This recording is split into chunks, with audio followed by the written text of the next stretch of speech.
Hey out, Trevor here with Red Leaf, and today we're going to be taking you guys through our weekly wrap-up. Now, we're going to go through everything that we had last week, and we're going to take you through a quick rundown of what we've got planned for this coming week. It's going to be a good time, you guys, and I'm definitely looking forward to what we have planned for this coming week because I think the smoking side of things is going to be really, really enjoyable. But with that being said, let's get our intro in here and start things off.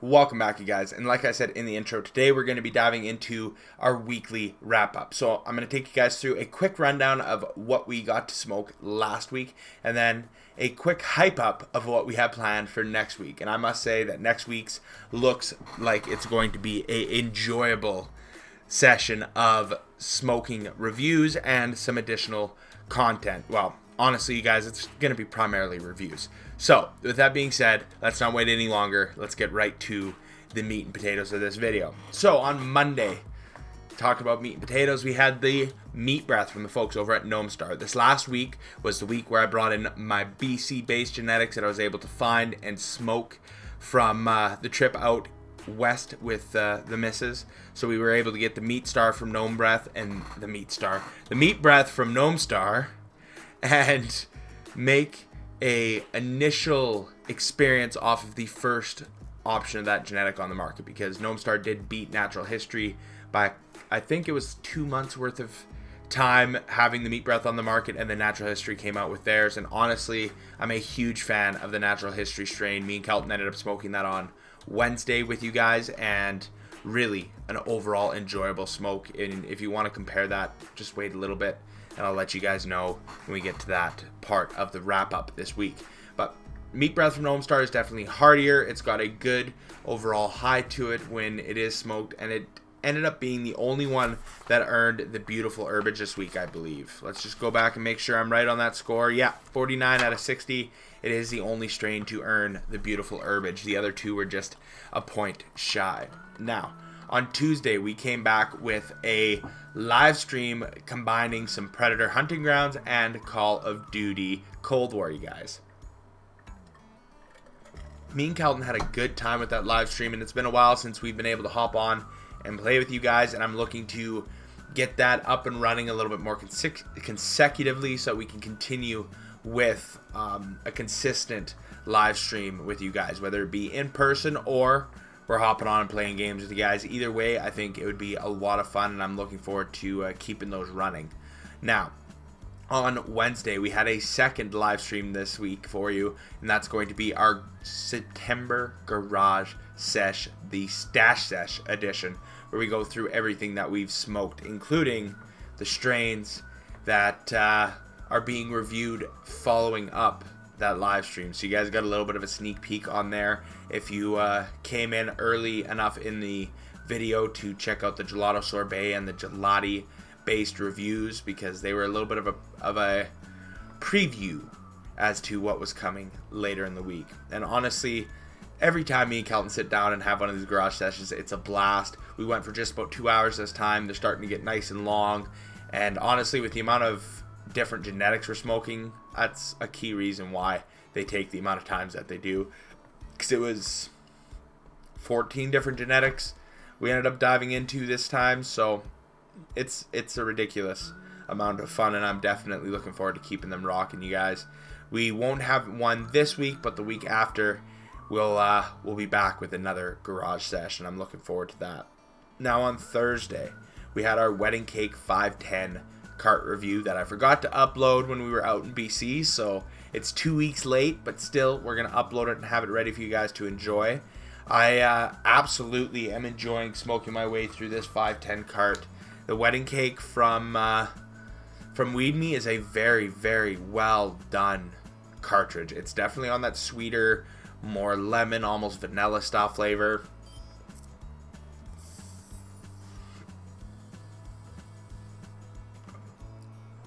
And is just smooth as ever whenever you dive into it. I'm a fan of that cartridge, and it's definitely one that I would consider picking up again in a later date after I've had a little break from it. Then, Friday, we had our gelati review for Miscue.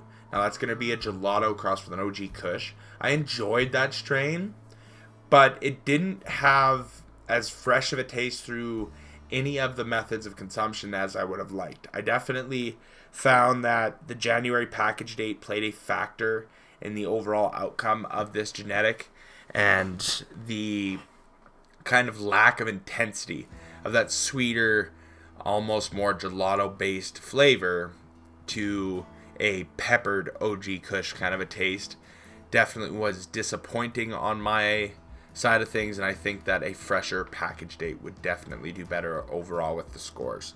But I'm not going to know that until I have the ability to pick up another 3.5 gram and try it out with a better package date.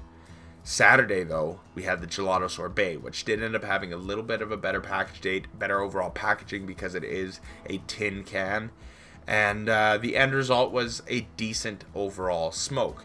Now, that strain in and of itself, I don't know if it's something that's overly exciting for me as, like, me on a personal level.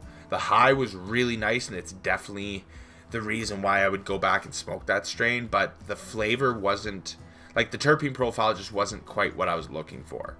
It's smooth, it's enjoyable, it's definitely a flavorful smoke, but the terpene profile just didn't present the experience that I was looking for. So, a little bit of give and take on that one. The high's there, but the smoking experience wasn't quite what I was looking for. So, I don't know, you guys. It's going to be interesting to see how these genetics improve and whether I'm able to get my hands on them and try them again to see if they have made a drastic improvement, because there's some of them that are all right, and then there's others that I really want to get my hands on and try again. Like the meat breath and the gelato sorbet, I think I'm okay with. That gelati, I want to get my hands on again and try a better package date based bud, because I think it would play a big factor in the overall flavor and the end score. But now, what are we going to do other than hype up next week's worth of content? Because Sunday is today, and you're here. You're part of this video. There's no reason for us to wrap up the weekly wrap-up, because we're already wrapping up the week's worth of content. Yeah. I don't know why I felt like the need to explain that joke, but okay. Moving on to next week. Jet Fuel Gelato from Pure Sunfarms. So we've had 3 base gelato genetics, 1, 2, and 3. Tomorrow is going to be our last one for a little bit. Pure Sunfarms, we haven't featured them on the channel in a long time, and honestly, the love for the pink kush and the fact that I have yet to try it from Pure Sunfarms, it's that strain. We should pick it up and give it a smoke. So that's what we're going to do. We got the Jet Fuel Gelato on Monday. And then on Tuesday, we'll be back with our Warzone live stream. May not be Warzone, it may just be Call of Duty. I'm not exactly sure, but me and Kelton will be back playing some more games and having a fun riot of a time with you guys. And I'm looking forward to getting that rocking. Wednesday, we are going to be cracking into our Zombie Kush. We're finally at the point where some of my home grow has hit the cure that we would like it to be at. So, with that being said, this one's ready to go, and we'll be smoking that this coming Wednesday, you guys. I'm really excited to see how the Zombie Kush is going to turn out, and I'm absolutely excited to start diving into some homegrown again.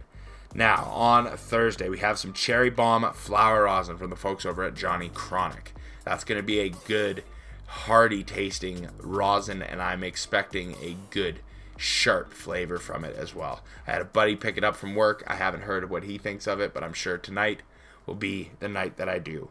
Friday, I mentioned Pink Kush from Pure Sunfarms. This is where that review will go. I thought it would be best to upload it on Friday so we have a little bit of time to hype it up, because I think the Pink Kush from Pure Sunfarms is going to score relatively well, even though I'm not overly a fanboy of the Pink Kush based genetics. So we'll see how it smokes, you guys, because I'm hearing nothing but really, really good reviews and experiences coming from this Pink Kush.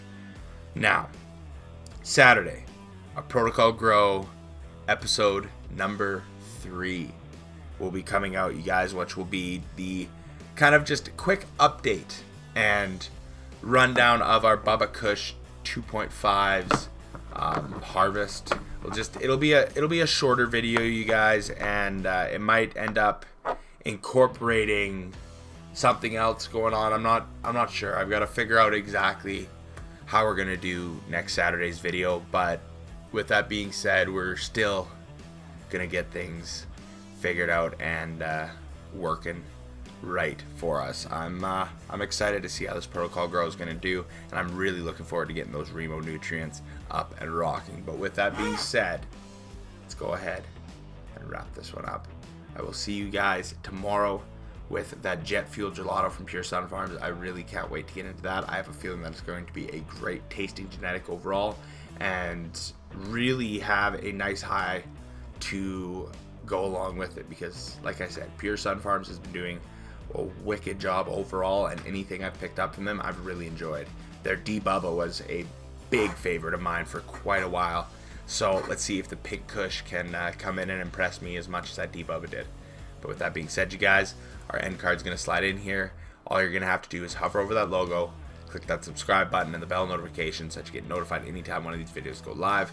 Down below, we have two videos for you. One's the most recommended, the other one's the most recently uploaded. Please click on either of those and anything else I have to offer under the Right to Leaf banner, which could end up showing on that right toolbar. If you see this ugly mug, it's probably a Right to Leaf video, and it's worthwhile checking out. But with that, cheers, you guys. I'll see you tomorrow, and I'm looking forward to diving into this Pure Sun Farm week of goodies.